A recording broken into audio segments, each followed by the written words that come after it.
Hello friends, last video में हम लोग रेपो रेट और रिवर्स रेपो रेट तक देखे थे। थोड़ा वीडियो लंबा हो गया था इसलिए मैंने उसे स्टॉप कर दिया। इस वीडियो में हम लोग टूल्स को ख़त्म कर लेंगे, ठीक है। अच्छा, repo rate reverse repo rate समझ में आ गया। दोनों क्या होता है, फॉर शॉर्ट टर्म के लिए और गवर्नमेंट सिक्योरिटी के अगेंस्ट, ठीक है। अब हम जो देखेंगे नेक्स्ट टूल जो है वो है क्या, MSF। थोड़ा आज फास्ट चलेंगे ताकि वीडियोस 20-25 मिनट से ज़्यादा लंबा ना हो। ये क्या, मार्जिनल, बट ये है कि आपको वो जो लास्ट लेक्चर में मैंने बताया उस पर वो अगर आप देखोगे तो इससे रिलेटेड अगर टूल से रिलेटेड अगर आपको मेंस में भी क्वेश्चंस आएगा, अगर आप BPSC JPSC UPSC के मेंस में जाते हो तो वहाँ आपको लिखने में मदद मिलेगा, ठीक है। इसलिए थोड़ा सा मैंने उसको डीप में बताया है कि कैसे टूल्स आखिर काम करता है। सिर्फ ये नहीं रट लेना है कि रेपो रेट ये है, रिवर्स रेपो रेट। थोड़ा उसके बारे में हम लोग को जानना चाहिए कि कैसे आखिर होता है। अगर क्वेश्चंस को घुमा दिया जाएगा, डायरेक्ट अब क्वेश्चन आ नहीं रहा है या आएगा भी नहीं कि रेपो रेट कितना है और ये क्या होता है, आपको क्वेश्चंस एक फ्रेम में दिया जाएगा, सिचुएशन आपको बना के दे दिया जाएगा और सिचुएशन में आपको आंसर लिखना पड़ेगा, ठीक है।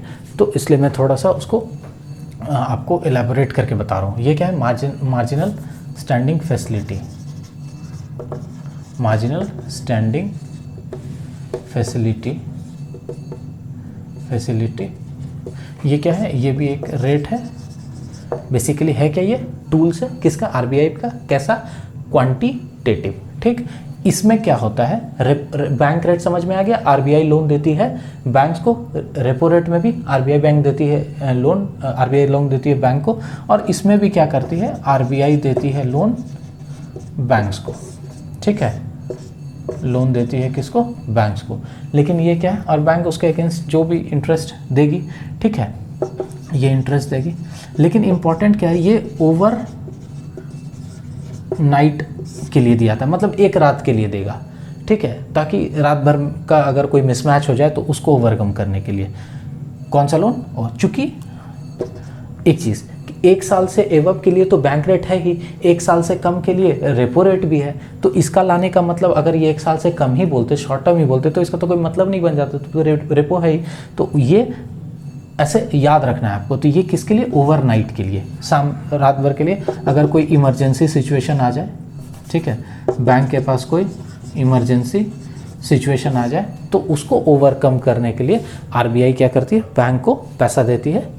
किस रेट पे, MSF रेट पे, इसको MSF बोलते हैं, ठीक है। अब ये तो समझ में और एक चीज़ आ रहा है कि इसका जो रेट होगा वो ज़्यादा होगा किससे, रेपो से, बैंक रेट से ज़्यादा ही पैसा पे ये रेट देगी। रेट ऑफ इंटरेस्ट क्या है, तुमको इमरजेंसी में एकदम अचानक से तुमको मदद किया है तो तुमसे इंटरेस्ट क्या लेगा, ज़्यादा लेगा। तो ये भी कॉमन सा चीज़ है इसमें समझने के लिए, ठीक। और ये कब, 2011-12 में लागू किया गया, 2011-12 में यह है, ठीक है, कोई दिक्कत। इसको एक चीज़ और है, पेनल रेट भी बोलते हैं। पेनल रेट, पेनल मतलब क्या, पेनाल्टी समझते हो ना, पेनाल्टी मतलब क्या बोले कि उसको, आप जैसे मान लो किसी कॉलेज में पढ़ रहे हो, कॉलेज में आप नहीं गए, एब्सेंट कर गए, 80% से कम है आपका अटेंडेंस, एग्ज़ाम नहीं देने मिलेगा, तो आपको उसके लिए फ़ाइन देना पड़ा। Fine is, penalty is kind of fine, ठीक है। तो वो फ़ाइन है। क्यों फ़ाइन इसको पेनल रेट बोलते हैं, क्योंकि ये क्या है, more than repo rate. Repo rate, bank rate एक स्टैंडर्ड रेट है, अब उससे भी ज़्यादा आपको देना पड़ रहा है, एक टाइप का पेनल्टी ही है आपके लिए, ठीक है। क्यों, क्योंकि आप ऐसा काम क्यों कर रहे हैं भाई कि ओवरनाइट आपको ऐसा अचानक से इमरजेंसी पड़ गया, तो इसलिए इसको क्या बोलते हैं, पेनल रेट। किसको, MSF को। Repo rate, reverse repo rate को भी जनरली बोला जाता है पेनल रेट, लेकिन MSF को हम लोग तो बोलते ही बोलते हैं, किसको, क्या बोलते हैं, पेनल रेट। आया समझ में। उसके बाद क्या है, SLR, fourth SLR, statutory liquidity ratio. Statutory liquidity ratio क्या है, SLR। ये जो है एक इम्पॉर्टेंट चीज़ है क्या, क्योंकि इसके बाद हम लोग अगर मतलब हम पढ़ेंगे CRR, तो उसमें डिफरेंस क्या है, ये with commercial bank. Commercial bank जो है RBI के पास, अब समझो SLR क्या है, स्टैट्यूटरी लिक्विडिटी रेशियो, ये एक रेट है, ठीक है। रेट ऑफ मतलब 1% है, ऐसे समझो, जैसे लगभग 21-22% रहता है। कि मान लो बैंक क्या है, पैसा RBI से लिया है और ये लोन दे रहा है लोगों को, लोन, और बैंक क्या कर रही है, FD भी ले रही है लोगों का, Kasa deposit, current account, saving account में भी पैसे रख रही है। तो कभी ऐसा सिचुएशन आ जाए कि बैंक डूब जाए, जैसे येस बैंक अभी डूब गया, तो उस केस में क्या होगा, अगर बैंक के पास कुछ पैसा अलग से नहीं रखेगा बुरे समय के लिए, जब बैंक यहाँ डूबने लगे तो सारे लोगों का पैसा तो डूब ही जाएगा, तो मतलब कुछ अमाउंट तो बचे। तो उसी को मतलब कंसेप्ट यही है कि उसी के लिए किया गया है SLR और CRR भी, जो इसके बाद पढ़ेंगे, यहीं पर एक पढ़ ही लेते हैं साथ साथ तो ज़्यादा क्लियर होगा। क्या है CRR? इसको बोलते हैं cash reserve ratio. Cash reserve ratio ये किसके पास रहता है? With RBI। देखो दोनों जो है, दोनों में पैसा बैंक का है, कमर्शियल बैंक का है, लेकिन एक में कमर्शियल बैंक अपने पास है, RBI कहती है कि आपके पास ही होना चाहिए। RBI बैंक को बोलती है कि 21% या 22% जो टोटल आपका लाइबिलिटी है उसका 22% जो है आप अपने पास, मतलब 100 रुपया अगर आपके पास है टोटल और लाइबिलिटी है 100 रुपये का, ठीक है, और आपके पास फंड है तो कम से कम 21-22 रुपया आप उसके पास अलग से उसको निकाल के अपने पास सेफ रखो। उससे आप लोन वगैरह नहीं दे सकते हो, उसको आप यूज़ नहीं कर सकते हो नॉर्मल कंडीशन में, ठीक है, ताकि बैंक अगर किसी कारण डूबने लगे तो कस्टमर को कुछ पैसा रिटर्न हो जाए, ठीक है। तो SLR वही, मतलब बैंक को डूबने से बचाने के लिए वो ऐसे समझो, ठीक है। तो क्या है SLR? बैंक्स के पास ही पैसा रहता है उसका, लेकिन CRR में क्या है? कैश रिजर्व रेशियो, ये क्या है? RBI के पास रहता है। ये दोनों का पहला डिफरेंस। दूसरा क्या है? ये गोल्ड, अगर मान लो बैंक कहेगी कि हम 21-22% अगर कैश ही रख लेंगे तो क्या हो जाएगा, हम लेंड कैसे करेंगे, तो RBI कहे कि ठीक आप ऐसा नहीं करो, आप क्या करो, गोल्ड, अगर आप किसी से मान लो गोल्ड लोन दे रही है बैंक, या बैंक अगर अपने पैसे को गोल्ड में रखी है किसी सेंस में, तो बैंक क्या कर सकती है, उस गोल्ड को भी उस SLR में, मान लो SLR क्या है 22%, मतलब समझो ऐसे कि 100 रुपया में से 22 रुपया आपको निकाल कर रखना है अपने पास फॉर इमरजेंसी। और ये CRR नॉर्मली 4% रहता है कि 100 रुपये का 4, मतलब टोटल कितना हो गया, 26 रुपया बैंक को रखना है। इस 26 में से 4 रुपया बैंक कहाँ रखेगी? RBI, उसको क्या बोलेंगे? CRR। और ये क्या होता है? ओनली इन कैश, इसलिए इसका नाम क्या है? Cash reserve ratio. ऐसा चीज़ को रिजर्व रखो, किस चीज़ को रिजर्व रखो? कैश को, तो इसलिए इसको बोलते हैं कैश रिजर्व। लेकिन यहाँ पर आपको क्या है, RBI बोले कि ठीक है तुमको हम एक क्या बोले उसको फ्लेक्सिबिलिटी देते हैं कि ऐसा नहीं कि आपको पैसा ही कैश में ही रखना है, आप क्या करो गोल्ड में रखो। दूसरा क्या है, कैश भी कुछ हो जाए, मान लो इस 22 रुपये का 5 रुपया का ये गोल्ड रख दिया लेट से, 4 रुपया ये डायरेक्ट कैश में रख दिया। तीसरा क्या है, गवर्नमेंट सिक्योरिटीज़। गवर्नमेंट सिक्योरिटीज़ अभी जो वही पढ़ाया था कि जब भारत सरकार को पैसे की ज़रूरत होगी तो वो क्या करेगा, क्या करेगा इसको मतलब वही बैंक्स गवर्नमेंट सिक्योरिटीज़ खरीदती है तो उसको इससे मान लो 10 रुपया रख दिया तो कितना हो गया, 5 4 9 10 19 रुपया हो गया, और 3 रुपया बच गया तो ये क्या होगा, current account balance with other bank. मतलब RBI कहती है बैंक को कि भैया बुरे समय में जब तुम साले डूबने लगोगे तो वो कोई नहीं बचाने आएगा, ये तो कस्टमर को तो हमको तो बचाना है ना। सरकार का काम क्या है, RBI का काम क्या है कि कस्टमर को देखना, कस्टमर का पैसा सारा नहीं डूब जाए। तो तुम्हारा तो स्थिति ठीक नहीं है, तुम तो जिसको मन जिसको जैसे मन तैसे लोन दे दो, रिकवरी करो नहीं, तो उससे बचाएंगे कौन, हम RBI। तो हम क्या बोले आपको कि आपको 22 4 26 जो भी रेट है इसको अलग होता है। जैसे कोविड के टाइम में क्या हुआ, SLR को घटा दिया गया, नॉर्मली SLR 22% रहता है, इसको घटा के जैसे RBI कर दी 20%। क्यों, ताकि इससे 2% पैसा निकाल के बैंक्स क्या करे, लैंड करे। क्यों, कोविड के टाइम में पैसे की बहुत ज़रूरत थी, इकोनॉमी को वापस से चलाने के लिए पैसा नहीं अगर दिया जाता तो इकोनॉमी ख़त्म हो जाता, चरमरा जाता। और एक हमारा ही इकोनॉमी है जो प्रॉपरली स्मूथली आगे बढ़ पाया। तो बैंक ये क्या की 20%, तो ये बहुत अच्छा एग्जाम्पल है, ठीक है। तो ये समझ, दोनों में डिफरेंस आया समझ में कि ये क्या है, सिर्फ कैश में आप रख सकते हैं, बैंक्स क्या है सिर्फ कैश में रखना है आपको। कहाँ, RBI के साथ। ये बहुत इंपॉर्टेंट है, बहुत मेजर डिफरेंस है ये RBI के साथ। ये कहाँ, विद कमर्शियल बैंक अपने पास रखेगा, गोल्ड में, कैश में, गवर्नमेंट सिक्योरिटी और current account balance with other bank.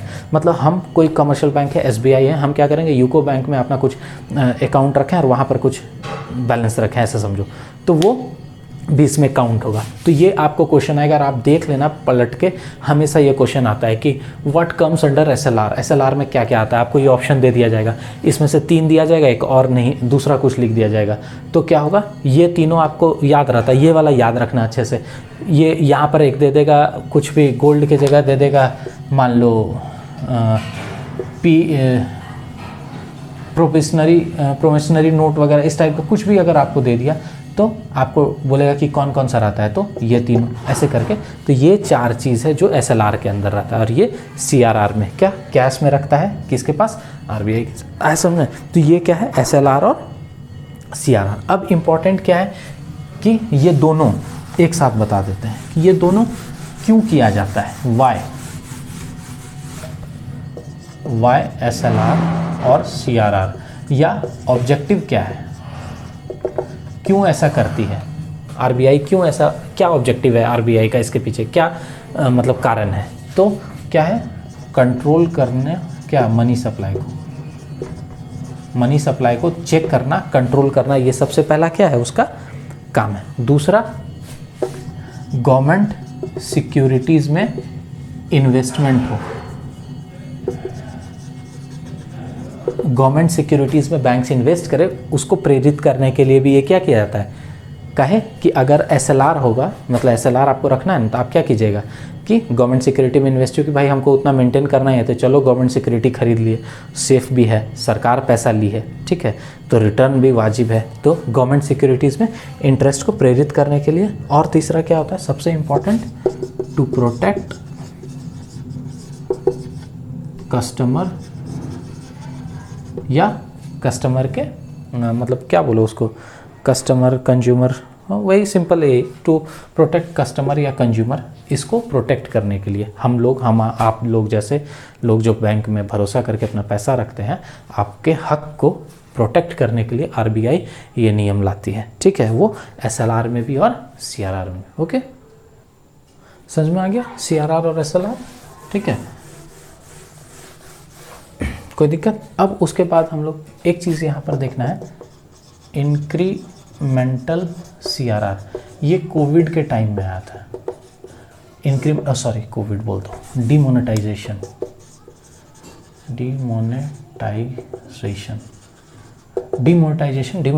क्या था, जो 500,000 रुपया का नोट नवंबर की वो रात जब मोदी जी ने बोल दिया कि भाई कल से तेरा जेब खाली है, लाइन में लग जाओ, तो दैट इज़ डिमोनेटाइजेशन, ठीक है। तो डिमोनेटाइजेशन क्या है, उस समय पे आया था सीआरआर एक टाइप का, जिसको बोले इंक्रीमेंटल। ये क्या था, एकदम टेम्परोरी टाइम के लिए यूज़ किया गया था। इसमें क्या किया, देखो क्या हुआ बेसिकली, मेरे पास, तुम्हारे पास, सबके पास पैसा था, हमारे पास तो नहीं था, जिसके पास जो भी पैसा था कैश में, वो मोदी जी बोले कि चलो 1,000 का नोट या 500, मतलब नोट चेंज हो जाएगा। तो लोग क्या है, आपको पैसा बैंक में जमा करना है ताकि आपको दूसरा नोट चेंज हो, जो भी था आपको समझ में पता ही होगा, ठीक है। तो क्या हुआ डिमोनेटाइजेशन में, जिसके पास पैसा था गया दौड़ दौड़ के बैंक में पैसा जमा किया, दौड़ दौड़ के बैंक में। अब बैंक वाला ब्रांच मैनेजर पूरा खुश हो गया, अरे बाप रे बाप इतना पैसा, अभी मेरे पास 5 रुपया था लोन देने के लिए, अब तो 5 करोड़ रुपया आ गया, समझो बात का। तो क्या होगा, बैंक के पास पूरा पैसा आ गया 5 करोड़ रुपया, वो क्या करेगी, इसको भी लोन देगी, उसको भी लोन देगी, सबको लोन बांट देगी, उसके बाद सब लोन लेके बैठ जाएगा, पैसा खत्म आदमी का, बैंक के ऊपर प्रेशर, बैंक बोलेगी मेरा कुछ नहीं हुआ, दिवालिया हमको घोषित कर दो। अल्टीमेटली सरकार को गाली पड़ेगा कि आप क्या किए, मतलब आरबीआई को गाली पड़ेगा कि आप इसको चेक का ही नहीं किए। तो उस समय आरबीआई क्या कि इंक्रीमेंटल सीआरआर लेकर आई, कि बोले कि बाप रे, अगर सारा लोग पैसा ऐसे जमा करेगा और बैंक के पास इतना पैसा हो जाएगा तो बैंक क्या करेगी, लेंड करने लगेगी, तो हम संभाल नहीं पाएंगे। तो बोला कि नहीं सीआरआर जो है हम उसको बढ़ा देंगे 100%। सीआरआर कर दिया गया कितना, डिमोनेटाइजेशन के टाइम पे 100%, मतलब जितना तुम्हारे पास वाले कैश आ रहा है सारा कैश तुम रखो किसके पास, आरबीआई के पास, कैश में। इसलिए एसएलआर नहीं बढ़ा है, एसएलआर में गोल हो जाता। क्या किया, सीआरआर एकदम डायरेक्ट, कैश आ रहा है, none of your business, that cash is of RBI, you do not have to lend on the basis of the cash what you are getting. मतलब आपको जो कैश जमा आ रहा है, आपके पास पैसा नहीं है, बैंक को बोला भाई तुम्हारा पैसा नहीं है, भूल जाओ उसको, ये सारा मेरा पैसा है, you have to maintain CRR of 100% with us, that is known as incremental CRR. Okay, ये क्या था, टेम्प्रोरी। लेकिन पूछ सकता है आपको कि बताओ केस दे देगा आपको कि if there is a case like demonetisation, और you can say if a bank, कोई एक बैंक है, ए बैंक है, उसको क्या होगा, अचानक से बहुत सारा पैसा आना शुरू हो जाएगा, डिपॉजिट होना शुरू हो जाएगा। तो उस केस में आप लोग अचानक से कैसे उसको चेक करोगे, कैसे उसको पैसे को सेव कर सकते हो? तो आपको क्या बोलोगे, लाइक इनको डिमोनेटाइजेशन जो इंक्रीमेंटल CRR लगाया था, हम लोग उसको इंक्रीमेंटल CRR वहाँ इम्पोज करेंगे ताकि वो पैसा फ्लो नहीं हो जाए, मार्केट में नहीं चला जाए, ताकि इन्फ्लेशन नहीं इंक्रीज़ कर जाए। उतना पैसा इन मार्केट में चला जाएगा, फिर से वही इन्फ्लेशन इंक्रीज़ कर जाएगा। पता चला 100 रुपये का सेब है, किस बार करोड़ों रुपये, बोलेगा नहीं 100 रुपये में नहीं भाई, 500 रुपये किलो हमको दो। तो क्या हो जाएगा, गरीब तो और गरीब हो जाएगा, ठीक है ना, कुछ खा ही नहीं सकेगा। तो उसको रोकने के लिए, चेक करने के लिए, इन्फ्लेशन को चेक करने के लिए, प्राइस स्टेबिलिटी मेंटेन करने के लिए, और क्या, डिप्रिसिएशन ऑफ मनी करने के लिए, और क्या, अल्टीमेटली इकोनॉमी को बचाने के लिए आरबीआई ने ये स्टेप उठाया था, that is incremental CRR। Okay, उसके बाद क्या है, OMO, इसको बोलते हैं ओपन मार्केट ऑपरेशन। ये 6th टूल है किसका, आरबीआई का, क्वांटिटेटिव का ये लास्ट है। ओपन मार्केट ऑपरेशन मैंने इसके बारे में आपको बता दिया, कैसे अभी बताया था, G bill, government securities, treasury bills, ये क्या है, ओपन मार्केट ऑपरेशन के टूल्स हैं। गवर्नमेंट क्या करती है, समझ में आया कि ना, ओपन मार्केट मतलब खुला एकदम, आरबीआई खुल्लम खुल्ला बेचती है कि लो सरकार को पैसे चाहिए तो लो, हम आपको ये गवर्नमेंट सिक्योरिटी दे रहे हैं, ठीक है, आप इसको खरीद लो। बैंक्स कौन खरीदता है, डायरेक्ट पब्लिक नहीं, बैंक्स खरीदती है, किस इंटरेस्ट रेट पे, ज़्यादा इंटरेस्ट रेट पे, ठीक है, तभी तो वो गवर्नमेंट सिक्योरिटी लेगा, नहीं तो क्यों लेगा। और ज़्यादा इंटरेस्ट रेट भी मिल रहा है, सिक्योरिटी में मिल रहा है, मतलब सरकार का उस पर ये है कि भाई डूबेगा तो नहीं मेरा वो पैसा, तो बैंक क्या है, गवर्नमेंट सिक्योरिटीज़ में इन्वेस्ट करने लगती है। इसको क्यों, कब यूज़ करेगा, ओपन मार्केट ऑपरेशन कब करेगा, जब इन्फ्लेशन क्या हो जाएगा, बढ़ जाएगा। इन्फ्लेशन बढ़ जाएगा मतलब समाज में, मतलब मार्केट में पैसा ज़्यादा हो जाएगा, इन्फ्लेशन बढ़ने लगेगा, प्राइस राइज होने लगेगा, तो बोलेगा नहीं पैसा मार्केट से निकालो। कैसे निकालोगे, गवर्नमेंट सिक्योरिटी इशू कर दो, ट्रेजरी बिल इशू कर दो। तो ये क्या है, टूल्स है आरबीआई का, इसी से आरबीआई चेक करती है मार्केट में पैसा कितना जाना है, नहीं जाना है, पैसा खींचना है, पैसा देना है, ये आरबीआई इन टूल्स के माध्यम से करती है। ओके, आए क्लियर है। अब देखो एक चीज़ ये कि बोलोगे कि सर ओपन मार्केट ऑपरेशन का क्या ज़रूरत था, रेपो रेट ही बढ़ा देता, उसी से काम हो जाता, बैंक रेट ही घटा देता। लेकिन ऐसे समझो, रेपो रेट बढ़ा देता फिर भी पैसा क्यों लेंगे हम मतलब अपना पैसा क्यों रखेंगे आरबीआई के पास, तो आपको कुछ और चीज़ देना होगा। तो हम यहाँ पर गवर्नमेंट सिक्योरिटीज़ के साथ 2 चीज़ आपको दिए, क्या, सिक्योरिटी सबसे पहला चीज़ कि आप जो है मेरे पास गवर्नमेंट को पैसा दीजिए, तो और दूसरा सबसे इम्पॉर्टेंट चीज़ क्या, हायर इंटरेस्ट रेट, इसलिए ये आया क्या, ट्रेजरी बिल या गवर्नमेंट सिक्योरिटी। तो इसी को क्या बोलते हैं, ओपन मार्केट। ओपन मतलब हम खुल्लम खुल्ला आरबीआई बेच रही है कमर्शियल बैंक्स को। ओके, ये हो गया हमारा ख़त्म, क्या, quantitative tools of RBI for doing monetary, for checking और फॉर मॉनेटरी पॉलिसी। ठीक है, दूसरा क्या है, क्वालिटेटिव में पहला क्या है, मोरल सुएशन।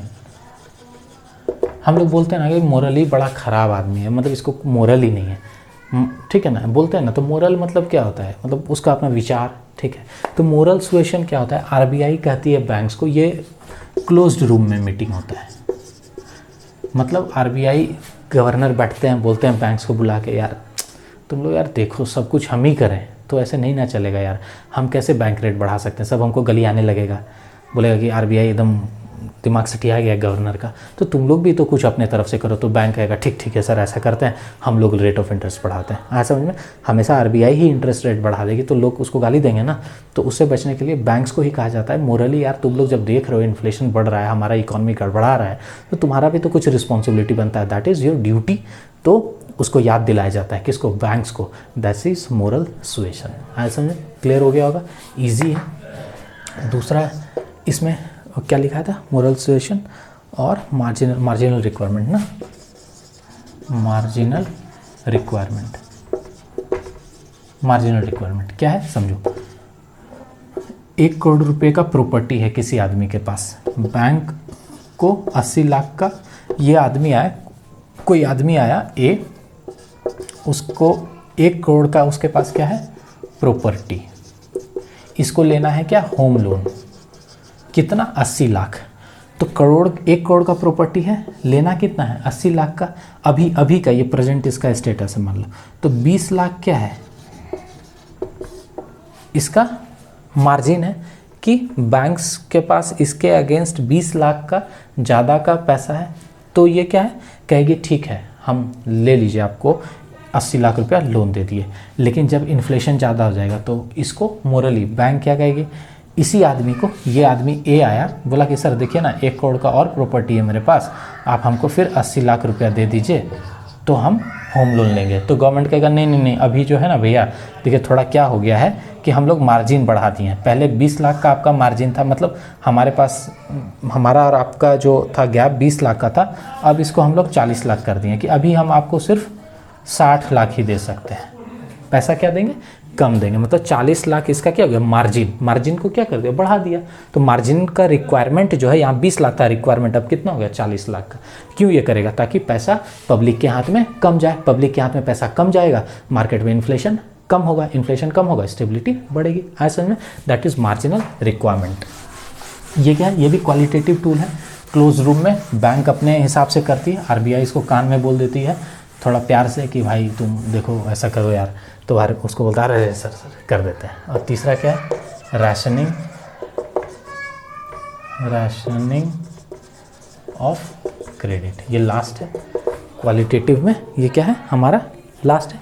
ये रैशनिंग कर दिया मतलब क्या, क्रेडिट मतलब भाई समझो लोन, जो बैंक लोन देगी वो क्या है क्रेडिट कर रही है, तो इसको रैशनलाइज कर दिया, रैशनल इसमें लगा दिया, मतलब कि जो लिमिट था ना उसको क्या कर दिया, कम कर दिया।